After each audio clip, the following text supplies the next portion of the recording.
Profesori i sigurisë Fatmir Çollaku komentoi raportimin e mediave franceze për pezullimin e shitjes së aeroplanëve ushtarak për Serbinë dhe tha se arsyeja kryesore është moszgjidhja e konfliktit të Kosovës dhe Serbisë. Pavarësisht kësaj, Çollaku beson se kjo blerje do të dështojë.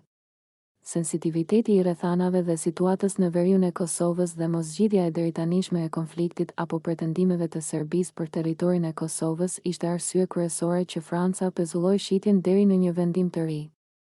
Unë mendoj se do të dështoj kjo blerje, por edhe mund të realizohet, tha njohësi i sigurisë. I pyetur a lidhet pezullimi i shitjes me kontekstin gjeopolitik të Serbisë dhe pretendimet territoriale për Kosovën apo ndikoi edhe sulmi i Iranit ndaj Izraelit, Çollaku tha se nuk mund të ketë lidhshmëri pasi janë dy ngjarje që nuk ndërlidhen shumë. Nuk e shoh shumë lidhshmërinë e sulmit të Iranit ndaj Izraelit sepse vendimi për pezullim është para sulmit. Por në periudhën e paralajmërimit të Iranit për goditje në Izrael mund të ketë pasur ndikim, por unë personalisht nuk shoh lidhshmëri të ngushtë sepse janë dy ngjarje që nuk ndërlidhen shumë, shtoi Çollaku.